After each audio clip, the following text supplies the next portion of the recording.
Hello everyone.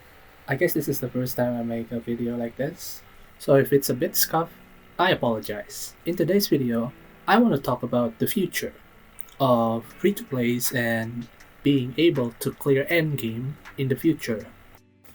You see, in the recent patches of Zenless Zero, there have been problems about new enemies, new mechanics that can be problematic to the game, and I'm not talking about miasma here. In this patch, I only managed to clear the Defiler with the Cunning Hares. While I do accept the fact that Miasma Fiend is an anomaly shield boss for Alice, I'm actually concerned that I start to not being able to clear a much simpler bosses like Miasma Priest with the Cunning Hares anymore. I cannot even scratch 20,000 points on Miasma Priest.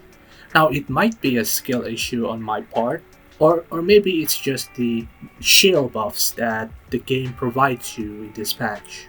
Not being able to clear on a simple boss like Miasma Priest on the Cunning Hares made me realize the direction the game took about endgames.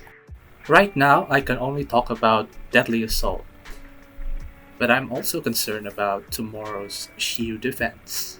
Since both endgames are calculated differently in terms of clearing them, I guess today I'm just going to talk about the Deadly Assault part of the endgame.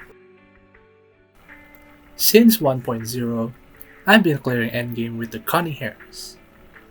Now, I don't want to be snob about it, but I feel proud of that. But lately, bosses are getting harder and harder to clear.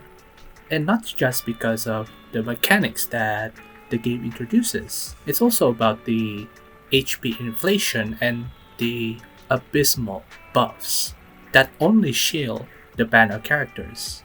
First, let's talk about the mechanics. In the recent 2.0's new bosses, all of these bosses have similarities, which is an easy way to get performance points. But at the cost of not being able to interact with them for a period of time. That's what we call the invincibility phase. Now, having an easy performance points can definitely help, because in previous bosses or the normal bosses that we have in Deadly Assault, some players might have difficulties on racking up those performance points and failing because they do not have the right amount of performance points needed. They fix that by having a guaranteed mechanics that gives you performance points, but at the same time, they took out the interaction of you dealing damage to the boss. Though the threshold of damage points that you need is lowered, the time that you are able to deal damage is significantly lowered because of these invincibility phases. More casual players are actually able to clear previous bosses because they can always mix damage points and performance points while fighting the boss.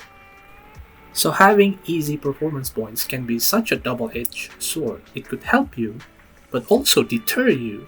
And I hope that ZZZ developers are not going to be so focused on making these unique bosses that we have to deal with, and have more grounded and simpler bosses that are much more simpler to fight.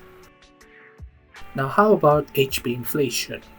I think it's a pretty hard topic to talk about, since I'm not really knowledgeable about this kind of things across gacha games, because ZZZ is the main gacha game that I play, and I don't really play many other gacha games. But let's talk about it anyway. Since the introduction of Deadly Assaults, it's very clear that they've been increasing the total HP of bosses. It might not seem as a problem, since I've been clearing them with the OG Cunning Hares, even with the increases in their HP. I think one of the concerning facts about HP inflation is one of the leaks in patch 2.3 Deadly Assault bosses. There's going to be a significant amount of HP increases on one of the bosses. And some speculates that it's actually to prevent low invested characters to kill bosses. I don't really get why Hoyoverse would do that. I don't know anyone in the community would support this decision. I don't even think about the bourgeoisie whales in the community would actually feel happy about this. They would feel indifferent. They could just clear all they want because they have a very fully invested teams, but denying satisfaction for low and non-spenders of the game is pretty mean to me. Now, I don't know about how bad it is for free-to-play in the future because we don't know what the future holds. The Deadly Assault buffs might be super good in the patch, or maybe the defenses of the bosses will be much lower. I think the Cunning Hares have been surviving against HP inflation all these times, have me a little bit hopeful about free-to-plays can clear the future Deadly Assault. I'm also afraid of the future that the OG Cunning Hares is going to be impossible to clear any sort of Deadly Assault endgame. I mean, agent-wise, most of the Cunning Hares are actually very good against future contents. Billy is very decent if you invest in him and know how to play him. Nicole is still the most broken A-rank supports in the game. The problem is Anby. She doesn't have any utilities outside being able to stun really fast. And that might be the problem that Cunning Hares will face in future contents. Now let's talk about the shield buffs that Hoyo presents us in this patch.